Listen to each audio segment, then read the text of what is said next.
Picture this. You're out on the ice. It's dead silent, cold, and your sonar is showing fish everywhere, but nothing's biting. Not a single tap. So you pull out your phone, check the weather app and say, the barometer's falling. That's why. Sound familiar? We've all used that excuse. Today, we're going to talk about that old sacred cow of fishing, barometric pressure. And I'm going to tell you why, especially for ice fishing, it might be the most overrated piece of advice you've ever followed. The real reason you're not getting bites might have nothing to do with it. So let me ask you straight up. Do you honestly believe a fish, buried under 2 feet of ice and maybe a foot of snow, actually feels a tiny change in air pressure miles above its head? Stick around, because the truth might just change the way you fish. For generations, the gospel among fishermen has been simple. A steady, high barometer is good. A rapidly falling barometer, associated with an approaching storm, is bad. Or sometimes you hear the opposite. The logic was passed down from our grandfathers, who swore by it. And for open water fishing, maybe there was a grain of truth. The air pushes directly on the water surface, and sensitive fish might detect that change with their swim bladders. It became an easy answer for tough days, and a convenient explanation for hot bites. We've all done it. We've planned trips around pressure forecasts. We've stayed home because the pressure wasn't right. But we've been doing it for years without asking one simple question. Does any of that logic still apply when the lake is sealed shut with a thick lid of ice? First, let's get the basic myth straight. The common wisdom says that fish, especially species like walleye with large swim bladders, are incredibly sensitive to changes in barometric pressure. A high-pressure system supposedly pushes down on their bodies, making them feel more comfortable and active. Conversely, a low-pressure system releases that weight, making them feel bloated and sluggish, driving them to deep water to equalize. It sounds scientific, it sounds plausible, and it's been repeated so many times that it's become fact. We see it in fishing magazines, we hear it on television shows, and we repeat it to our buddies in the ice shanty. But just because something has been said for 50 years doesn't make it true, especially when you're dealing with the unique environment under the ice. Now, let's consider why this idea took hold. In the summer, on open water, the theory has a bit more leg to stand on. The air mass of a weather system presses down directly onto the entire surface of a lake. Imagine a giant invisible weight covering hundreds of acres. It's conceivable that a sudden, significant change in that weight could be transferred through the water and be perceptible to fish. Their swim bladder acts like a tiny internal balloon. Changes in external pressure could cause it to expand or contract, leading to discomfort and a change in behavior. This is the foundation of the entire barometric pressure theory. But the key words here are open water. The moment that lake freezes over, the entire system changes fundamentally, and we need to change our thinking with it. The absolute game changer here is the ice itself. Think of it as a solid, rigid lid placed on top of the lake. This isn't a flexible membrane like the surface of open water. It's a structural barrier. This sheet of ice, which can be several feet thick, effectively separates the water below from the air above. It acts as a massive buffer. The direct immense force of the atmosphere is no longer pressing on the liquid water. Instead, it's pressing on a solid sheet of ice.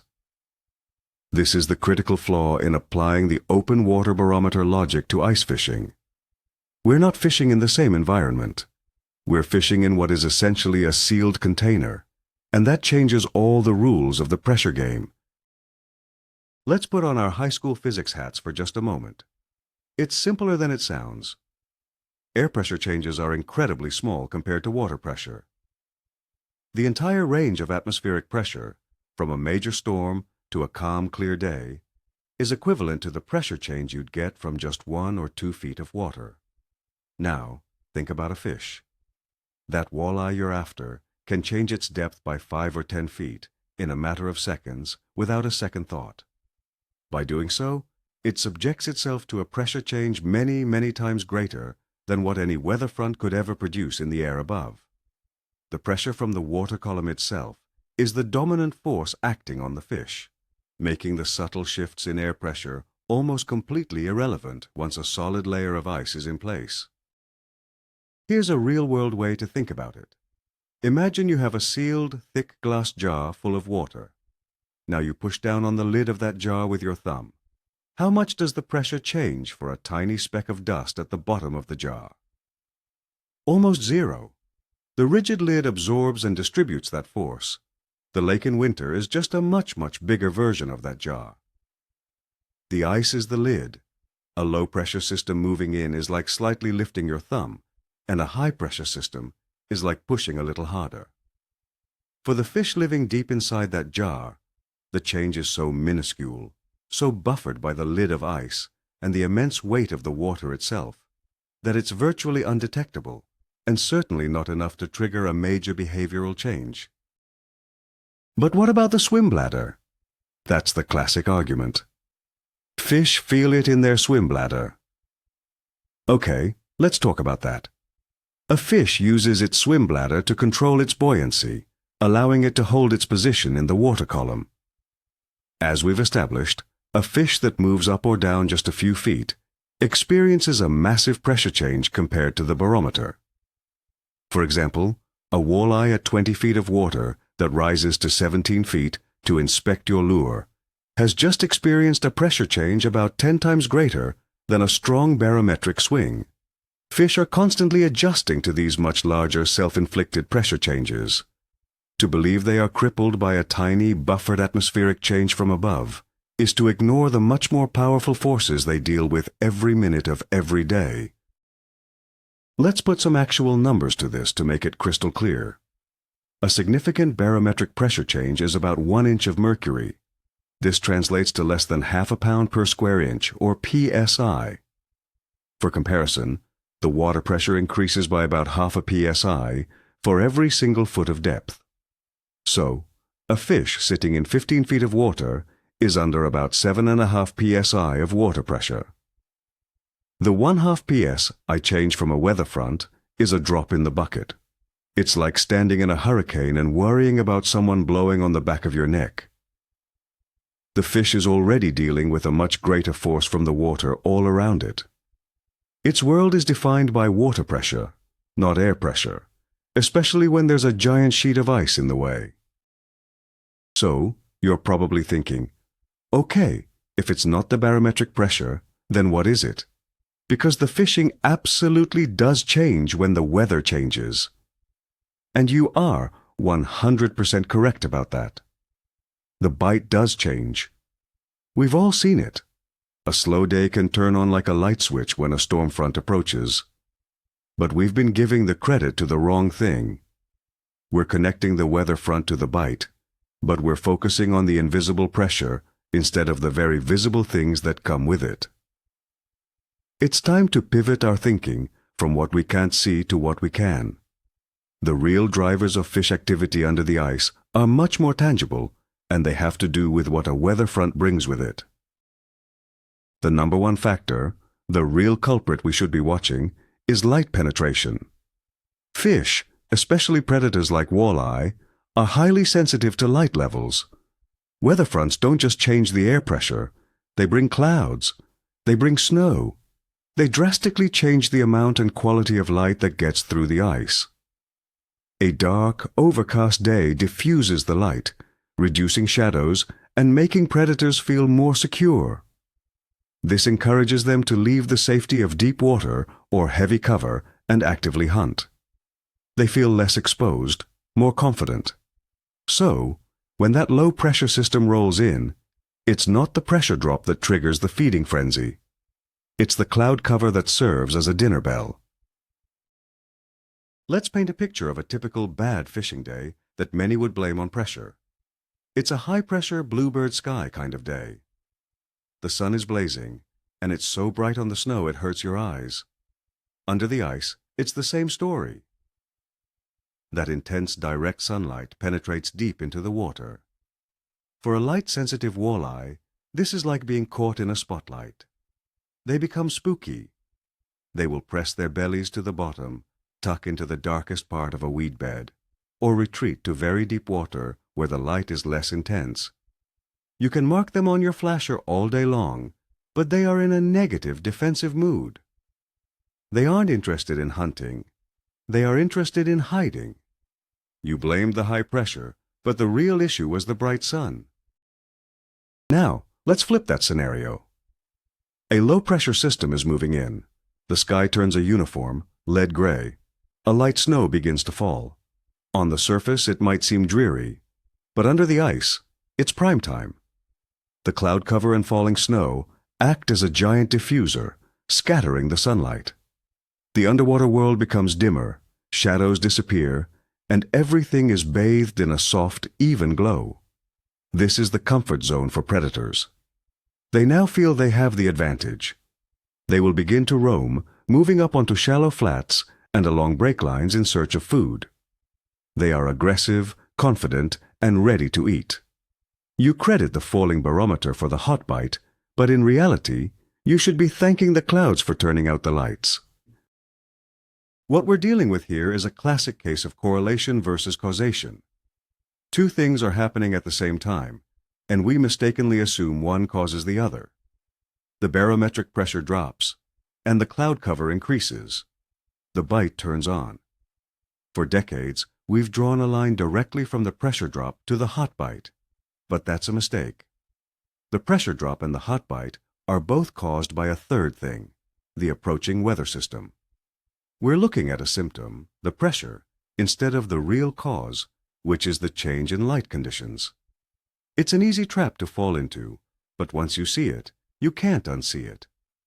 You start watching the sky instead of the barometer. Another factor that gets overlooked is oxygen. This is especially true later in the ice season. A thick blanket of snow on top of the ice can dramatically reduce light penetration. Less light means less photosynthesis from any remaining green weeds, which means less oxygen is being produced in the water. This can concentrate fish in areas where oxygen is more plentiful, like near an inlet or spring. A weather event that brings wind might blow snow off certain areas, allowing more light in. A warm spell might cause a melt, creating runoff that brings freshly oxygenated water into the lake. These are real, tangible environmental changes that affect fish behavior far more directly than a subtle change in air pressure. And let's not forget the most important rule of predator fishing: find the food. The bait fish, the shiners, the perch, the minnows, are also heavily influenced by their environment. On those bright sunny days, they'll often school up and retreat to the safety of cover or deep water.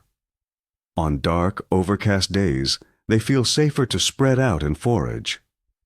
Where do you think the walleye, pike, and crappie are going to be?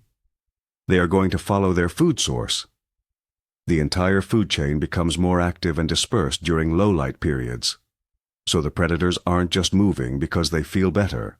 They're moving because their dinner is on the move. It's all connected, and the chain reaction starts with light, not pressure. There's also a powerful psychological bias at play here, the human element. We, as humans, can feel the effects of pressure changes. On a dreary, low-pressure day, our joints might ache, we might feel a bit tired or sluggish. It's very easy to project those same feelings onto the fish. We think, if I feel crummy, the fish must feel crummy too. It's an anthropomorphic bias. We assume fish experience the world the same way we do. But a fish lives in a completely different world, governed by a different set of rules and pressures. Attributing our own physical sensations to them is a flawed way of thinking and leads us to incorrect conclusions about why they are or aren't biting on a given day. I remember talking to an old-timer out on the ice one day. He was a great fisherman, always came back with a nice catch. He swore by his pocket barometer. He told me, the fish only bite when she's moving, one way or the other. But as we talked more, a pattern emerged. He mentioned he had the best luck right before a good snow, or on those gray, spit snow kind of days. He never went out on those bright, cold, sunshiny days. He thought he was following the barometer, but what he was really doing, without even realizing it, was following the clouds. He had successfully correlated good fishing with the right conditions, but he was giving the credit to the wrong instrument his entire life. Now, is there any situation where barometric pressure might have a tiny fractional effect? Perhaps. Maybe in very shallow water, say under 5 feet, with very thin, clear ice and no snow cover. In that extreme and specific scenario, it's theoretically possible that a massive pressure swing could have a minuscule, measurable impact. But for 99% of real-world ice fishing situations, fishing in 10, 20, or 40 feet of water, under a foot or more of ice, with snow on top, that effect becomes so diluted and insignificant that it's completely overridden by all the other factors we've discussed. Basing your entire fishing strategy on that 1-in-a-million exception is a recipe for staying home on some of the best fishing days of the year. So, how do we use this knowledge to our advantage? It's simple. Stop looking at the Barometer app on your phone. Start looking at the cloud cover forecast. Look for those overcast days, those days with light snow, those stable gray sky conditions. These are your new high-percentage days. Also, pay attention to the wind. Not for the pressure, but because wind howls across the ice. That vibration and noise can be transmitted through the ice into the water, which can sometimes spook shallow water fish. A calm, overcast day is often the absolute perfect recipe for a great day on the ice. You're now making decisions based on what the fish actually experience, light and sound. Here is a practical, actionable tip based on this new mindset.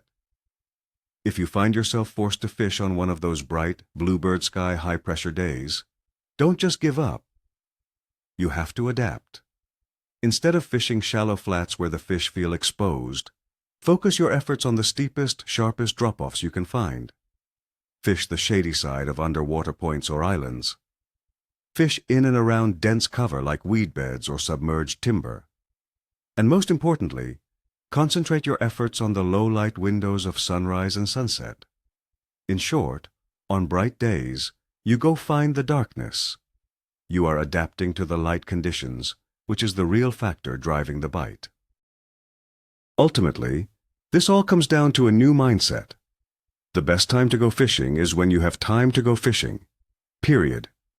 Instead of letting a number on a weather app dictate your plans, you should be focused on adapting to the real-time conditions you find on the lake. If it's sunny, fish deep and in cover. If it's cloudy, fish more aggressively and explore shallower structures. Your time on the water and your ability to adjust your strategy are infinitely more valuable than any barometric pressure reading. Stop looking for excuses not to go and start looking for patterns that help you catch fish once you're there. That's the difference between a fisherman who follows old myths and one who consistently finds success. So let's put a bow on this. For years we've been told a story about barometric pressure. We've blamed it for our failures and credited it for our successes. But the truth is, when a lake is capped with a solid lid of ice, that story falls apart. The real aha moment, the big twist, is this. You were right all along that the weather is critical, but you were looking at the wrong gauge. It's not the invisible pressure in the atmosphere that dictates the bite. It's the visible light that penetrates the ice. The very same storm front that causes the barometer to fall also brings the gift of cloud cover, and it's the clouds, not the pressure, that truly flip the switch for feeding fish. This changes everything. It means you are no longer a slave to a weather app. You can look at the sky, understand the conditions, and make a plan to catch fish regardless of what some old myth says. Thanks for sticking with me on this one. If this just opened your eyes, do me a favor and hit that like button and subscribe for more content that cuts through the noise. Now, I have to ask you, what is the single craziest fishing myth you have ever heard or been told? Drop it in the comments below. I can't wait to read them.